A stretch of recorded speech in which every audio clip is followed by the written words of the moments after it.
महाराष्ट्र में ठाकरे बनाम ठाकरे की जंग थमने का नाम नहीं ले रही है। पिछले दिनों उद्धव ठाकरे के हमले के बाद लाउडस्पीकर की लड़ाई में अब राज ठाकरे मुखर हो गए हैं, जिसका लाइव उदाहरण बीते दिनों भी दिखा। जो औरंगाबाद में रैली को संबोधित कर रहे मनसे चीफ राज ठाकरे ने शिवसेना प्रमुख उद्धव ठाकरे पर जमकर हमला बोला। अपने हमले में मनसे प्रमुख का कहना था, मेरी रैली से लगातार सरकार बौखला गई है। मेरी आज की रैली को लेकर तरह तरह के कयास लगाए जा रहे थे। मुझे समझ में नहीं आया कि इतना हंगामा क्यों मचा हुआ है। ठाकरे ने इस दौरान लाउडस्पीकर विवाद का भी जिक्र किया और कहा, हमने मस्जिदों से लाउडस्पीकर हटाने के लिए 3 मई तक के लिए अल्टीमेटम दिया था, लेकिन 3 मई को ईद है। मैं इस उत्सव को खराब करना नहीं चाहता। हम सरकार से अनुरोध करते हैं कि वो हमारी मांग पूरी करे, नहीं तो 4 मई के बाद हम किसी की नहीं सुनेंगे। यही नहीं, विवाद पर बोलते हुए ठाकरे ने तो सरकार को खुली चुनौती भी दे डाली और अल्टीमेटम देते हुए कहा, अगर हमारी मांग पूरी नहीं की गई तो हम दोगुनी ताकत से हनुमान चालीसा का पाठ करेंगे। हमारे अनुरोध को नहीं समझा गया तो हम अपने तरीके से निपटेंगे। उधर उद्धव के अलावा मनसे प्रमुख ने शरद पवार पर भी निशाना साधा और उन पर कटाक्ष करते हुए कहा, शरद पवार ने कुछ दिन पहले मुझ पर आरोप लगाया था कि मेरे भाषण समाज को बांट रही हैं, लेकिन मैं शरद पवार से कहना चाहता हूं कि जाति विभाजन के लिए आप ही जिम्मेदार हैं। शरद पवार अपने भाषणों में छत्रपति का एक भी शब्द नहीं बोलते। कुछ दिन पहले मैंने कहा था कि शरद पवार ईश्वर को नहीं मानते।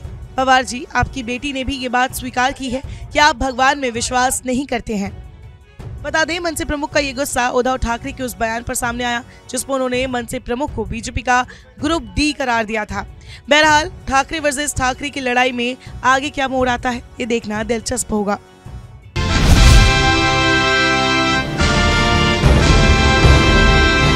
महाराष्ट्रातल्या सगळ्या मशिदींवरच्या मौलवींशी तुम्ही त्यांना बोलवून घ्या।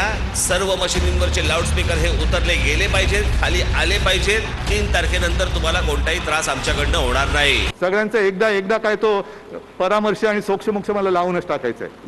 हे तकलादू हिंदुत्ववादी आलेले आहेत, नकली नव हिंदू जे गेले काही दिवस चाललेलं आहे। हिंदुत्व सोडलं, शिवसेनेने हिंदुत्व सोडलं म्हणजे नेमकं काय सोडलं? हिंदुत्व म्हणजे काय धोतर आहे का हो? हे घातलं, नेसलं आणि सोडलं, हे असे नाही।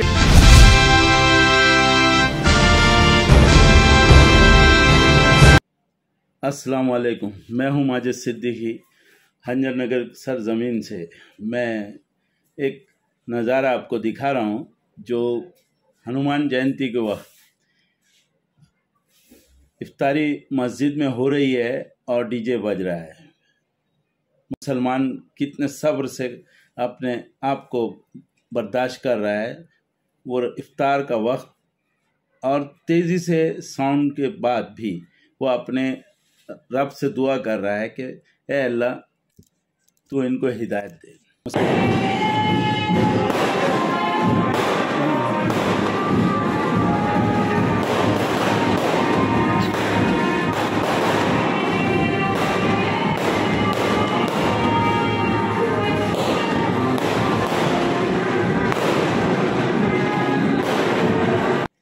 हद हो गई। अब मुसलमान इतना कमज़ोर नहीं है। यकीन के साथ जो भी हो रहा है ये आपके सब्र का और आपके अंदर वो एहसास पैदा हो रहा है। अफवाहों पे ध्यान ना दें।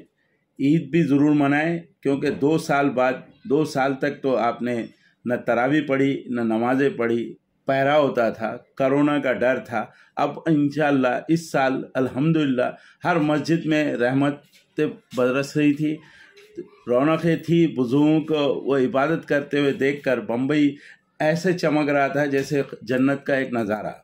यकीन माने, अब जो ईद होगी ये हमारे मुसलमानों के रूह से उनकी बद्दुआएं निकलेगी। इस देश के हुक्मरानों ने हमारे मुसलमानों को बेगुनाह उन पर जुल्म किया और उनके ऊपर बहुत ज़्यादती की।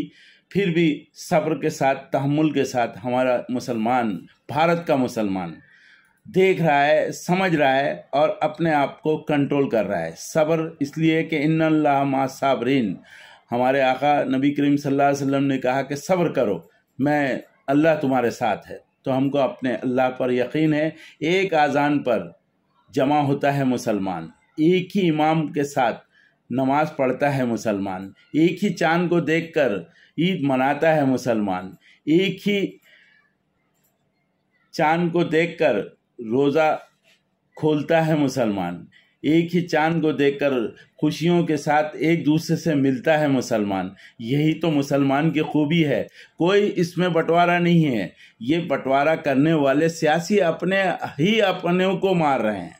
सियासी लोगों की ये सियासत अब सिर्फ एयर कंडीशन कमरों में वो अपनी प्लानिंग कर रहे हैं। अब अल्लाह का खौफ रखो, अल्लाहु अकबर नारा देकर जहाँ भी अगर आफत आ जाए हर 40 कदम पर अल्लाह को याद करो, अजान दो, बलाएं दूर हो जाएगी। लाउड स्पीकर की ज़रूरत नहीं है, आपको अल्लाह ने आवाज़।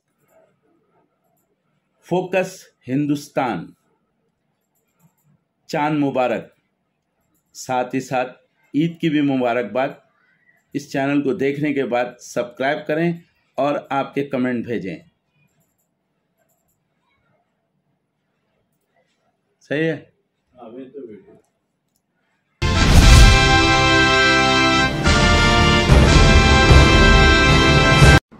अस्सलाम वालेकुम। मैं सैयद सरवर चिश्ती अजमेर शरीफ से भारत के रहने वाले नागरिकों और ख़ास तौर से मुसलमानों, आपने ये देखा कि किस तरह से सुप्रीम कोर्ट के डायरेक्शन के बावजूद कि यथास्थिति रहने दी जाए पूरी दिल्ली में, इन्होंने बुलडोजर चलाया। मुसलमानों के घरों को, दुकानों को, रेडी वालों को, मस्जिद प्रीमाइसिस को तोड़ा गया, बाहर की बाउंड्री वॉल्स को, और मंदिर की दीवारों को इंटैक्ट रखा गया। जो हुकूमत इस वक्त भारत में हुकूमत कर रही है, they have literally declared war upon Indian Muslims. और ये जो आम आदमी पार्टी है, ये भी बीजेपी पार्ट 2 है। ये कोई, आप इसे अपना हमदर्द समझते हैं तो बहुत बड़ी गलती कर रहा है, या किसी और को भी अपना हमदर्द समझ रहे हैं। आज एस्टेब्लिशमेंट में जो लोग बैठे हैं, बेशक वो शाखाओं में भी ना जाते हो, लेकिन आरएसएस की आइडियोलॉजी से, उनकी विचारधारा से पूरी तरह प्रभावित हो चुके हैं। 100 साल की जो आरएसएस की कोशिश थी वो कामयाब गई। गोदी मीडिया ने पूरा नंगा नाच किया। आज गोदी मीडिया की एक एंकर बुलडोजर में बैठकर बुलडोजर चलवा रही थी। दिन भर जहांगीरपुरी के मासूम और मजलूम मुसलमानों को जिहादी कहा गया। हमें ये जिहादी, देशद्रोही, आतंकवादी कहते हैं। जिहाद का मतलब ये समझते नहीं है जिहाद किसे कहते हैं। जिस दिन ये हो गया तो बस अल्लाह ही मालिक है, यही कह रहे हैं जिहादी। हम तो जिहाद का नाम भी नहीं लेते। बकौल मंजर भोपाली उस शायर के, उसका एक शेर है कि गैरत जिहाद अपनी जख्म खा के जागेगी, गैरत जिहाद अपनी जख्म खा के जागेगी, पहला वार तुम कर लो, दूसरा हमारा है। तुम जिहादी मत कहो, भारत में अमन व अमान कायम रखो। और आज भी वो मुसलमान जो पीस कॉन्फ्रेंसेस करवा रहे हैं, लेकिन वो ये नहीं कह रहे हैं कि मुसलमानों के साथ जुल्म हो रहा है। आज भी वो चापलूसी में लगे में, कहीं जाके किसी चीफ मिनिस्टर को अमन की ट्रॉफीज दे रहे हैं, लेकिन उनके मुंह में जबान नहीं कि जालिमों का जो जुल्म हो रहा है, जालिमों के जुल्म के खिलाफ आवाज उठाए। ये कौन सा तरीका है? जबकि सुप्रीम कोर्ट के आदेश हैं कि रात को नहीं किसी को बेघर करोगे, खराब मौसम में नहीं करोगे, पहले उनसे पूछोगे, दूसरी जगह उनको बसाने की जगह दोगे। आज ही इनको एनक्रोचमेंट नजर आया। दिल्ली में तो चप्पे चप्पे पे एनक्रोचमेंट है, और ये वो यहाँ पे वो लोग रह रहे हैं जिन्होंने दिल्ली को बसाया है। खुल्ला they have virtually declared war upon Indian Muslim. और जो सियासी जमात जिसने हिंदुस्तान में दंगे की राजनीति की हुई है, असल में बुलडोजर तो इनके हेड ऑफिस पे चलना चाहिए। मुसलमानों, ईद के दिन तमाम मुसलमान, ये कॉन्स्टिट्यूशन हमें इजाजत देता है, डेमोक्रेसी हमें इजाजत देती है कि काली पट्टियां बांध के जाएं, लेकिन बूढ़े, बीमार और बच्चों को घर पे छोड़ के जाएं, लेकिन अपने मोहल्लों में जवानों को भी छोड़ के जाएं। हमें दूसरा हाशिमपुरा नहीं बनने देना है। लेकिन अब होश बर्दम हो जाए। अगर आज इसकी है तो कल हमारी बारी है। इस जबानों में दही जमा के छोड़ना छोड़ दो। और जो मुसलमान अपनी एक पोजीशन रखते हैं, एक अहमियत रखते हैं, एक निस्बत रखते हैं, एक ताल्लुक रखते हैं, मनसबों पे फाइज है, मिंबरों पे फाइज है, अगर वो नहीं बोलते हैं इस दौर में, तो दीन इस्लामिया के, कौम और मिल्लत के और इस देश के सब में बड़े दुश्मन है। फी अमानिल्लाह, अल्लाह हाफ़िज़।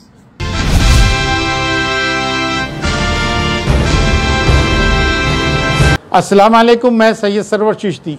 ईद के दिन हम मुसलमानों को यौम इत्तेहाद मिल्लत का मुज़ाहिरा करना है। इसलिए और काली पट्टियाँ भी बांधनी है और गवर्नमेंट के ख़िलाफ़ मुजाहरा करना है। आइन के तहत पीसफुली हमको ईदगाहों पे जाके नमाज अदा करनी है काली पट्टियाँ बांध कर, क्योंकि किसी भी डेमोक्रेटिक कंट्री में इस किस्म के हालात नहीं होते हैं कि इस तरह के हालात हो जाएं और प्राइम मिनिस्टर खामोश रहे और हमारे पे जुल्म और सितम के कहर टूट जाए कि सुप्रीम कोर्ट के ऑर्डर आने के बावजूद भी सुप्रीम कोर्ट के ऑर्डर्स को फॉलो न किया जाए और मुसलमानों की बिल्डिंगों को गिराया जाए, एस्टेब्लिशमेंट की तमाम इंतहा क्रॉस कर दी जाए, मुसलमानों पे जुल्म के ख़िलाफ़ तमाम किस्म के नारेबाजियाँ हों, प्रोवोकेटिव स्लोगन्स रेज किए जाएं मुसलमानों के ख़िलाफ़ और पकड़ा भी मुसलमानों को जाए। अगर वो इसके रिएक्शन में किसी किस्म का पत्थरबाजी करते हैं तो उसको तो गिना जाए, लेकिन जो एक्शन है उस पर कोई जिम्मेदारी आयद नहीं की जाए। रिएक्शन के मामले में UAPA भी लगा दिया जाए, बुलडोज भी कर दिए जाएँ घर, पुलिस भी उनका साथ दे, तो आप बताएं मुसलमान कहाँ जाएं।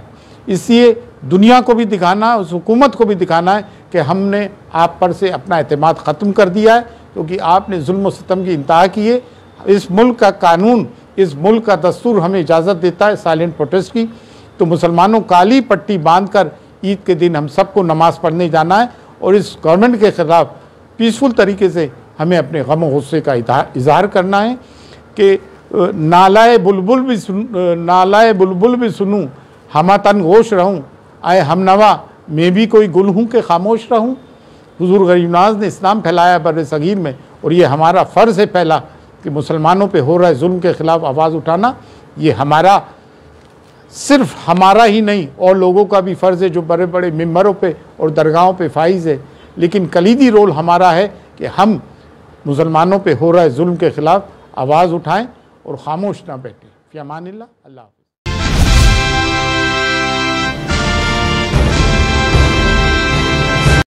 साहब, हम ईद नहीं मनाएंगे। हमारे भाई दुखी हों और हम ईद मनाएं चाहिए। जहांगीरपुरी में आपने देखा, दिल्ली की जहांगीरपुरी में आपने देखा कि 16 अप्रैल को वहाँ पर एक फसाद हो गया। शोभा यात्रा निकल रही थी, हालांकि पुलिस ने कहा कि इस यात्रा की हमने परमिशन नहीं दी थी, लेकिन बहरहाल निकाली लोगों ने, तलवारें घुमाई, हथियार दिखाए, उल्टे सीधे नारे लगाए, डीजे बजाए, मस्जिद के आगे खड़े हो गए।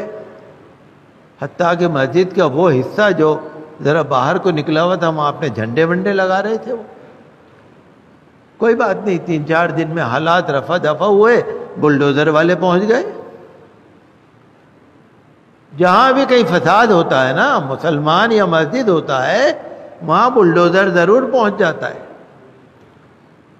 दिल्ली में 731 कॉलोनियाँ हैं जहाँ नाजायज़ तामीरात हैं, एनक्रोचमेंट है। 731 हैं, या ज़्यादा या कम। लेकिन बुलडोज़र वालों की नज़र वहीं पड़ी जिस मस्जिद के आगे डीजे बज रहा था, जिस मस्जिद के आगे फसादी खड़े थे, बुलडोज़र वाला भी वहीं पहुंचा और उस मस्जिद के उस हिस्से को गिरा के छोड़ा। सुप्रीम कोर्ट ने ऑर्डर दे दिया, स्टे दे दिया, लेकिन बुलडोज़र की आंखें तो होती नहीं, न कान होते हैं, वो तो अंधा होता है। बहुत दुख की बात है, बहुत अफसोस की बात है। न रोज़ा देखा, न रोज़ेदार देखे, न छोटे छोटे बच्चे देखे, न गरीब देखे, न सिसकती बिलकती औरतें देखी, किसी की फरियाद नहीं सुनी। बुलडोज़र ने तो अपना काम करा, कितने घर बर्बाद कर दिए। बुलडोज़र का क्या मतलब? आप देखिए ना, घर के अंदर बूढ़े लोग भी होते हैं, बीमार लोग भी होते हैं, छोटे छोटे बच्चे भी होते हैं, दूध पीते बच्चे भी होते हैं, औरतें भी होती हैं, माजूर भी होते हैं, विकलांग होते हैं। घर में क्या नहीं होता? आप अपने घर में देख लीजिए कौन है। बूढ़े माँ बाप भी होते हैं, बूढ़े दादा दादी भी होते हैं, रिश्तेदार भी होते हैं, बहन भाई भी होते हैं। ये बुलडोज़र जाके बिल्कुल अगर किसी को ढा दे, उस छोटे छोटे बच्चों ने क्या कसूर किया है? जो स्टूडेंट्स हैं, सारी किताबें दब जाती हैं, सारे पेपर दब जाते हैं, सारे कपड़े दब जाते हैं, सारा असासा ख़त्म हो जाता है, सर छुपाने को जगह नहीं रहती। बुलडोज़र वाला तो बुलडोज़र वाला अंधा होता है ना। वो तो अंधा है, उसको नजर कुछ नहीं आता। बहरहाल हम इन तमाम चीज़ों की कड़े मजम्मत करते हैं। रूल ऑफ लॉ होना चाहिए, रूल ऑफ लॉ, कानून का हुक्म, अदालत का हुक्म, जो हमारा कानून है, जो हमारा आईन है, उसके मुताबिक चलना चाहिए ना। क्या अंधे की लाठी है चल रही है, कोई तरीका है? बहुत अफसोस की बात है। जुल्म की भी हद हो गई है, बहुत जुल्म हो गया, बहुत जुल्म हो गया। खरगोन में हो गया, गुजरात में हो गया, यूपी में हो गया, कर्नाटक में हो रहा है, दिल्ली में हो गया। दिल्ली जो राजधानी है, हिंदुस्तान की राजधानी, वहां भी होने लगा। और एक तमाशा और सुनिए आप, इधर मस्जिद है, यहां तो बुलडोजर काम कर रहा है, और थोड़े दूर पे मंदिर है, वो बुलडोजर को नजर ही नहीं आ रही। वहां कोई अतिक्रमण नहीं है, वहां कोई एनक्रोचमेंट नहीं है, वहां कोई तजावुज नहीं है। मंदिर बना हुआ है, आगे निकल के बना हुआ है, वो नजर ही नहीं आ रहा, मस्जिद नजर आ रही। बहरहाल देखिए, हम तो अल्लाह ताला पर भरोसा करने वाले हैं।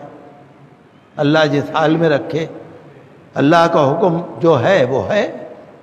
लेकिन हम मजम्मत करते हैं, हम कहते हैं इन लोगों के खिलाफ तौहीन अदालत का मुकदमा होना चाहिए। सुप्रीम कोर्ट के ऑर्डर के बावजूद जिन वकीलों ने अदालत में मुकदमा लड़ा, जिन तंजीमों ने अदालत में मुकदमा पहुंचाया, और जो तंजीमें वहां पर खड़ी हुई, कम्युनिस्ट पार्टी की एक औरत थी जो बुलडोजर पे चढ़ गई थी रुकाने के लिए।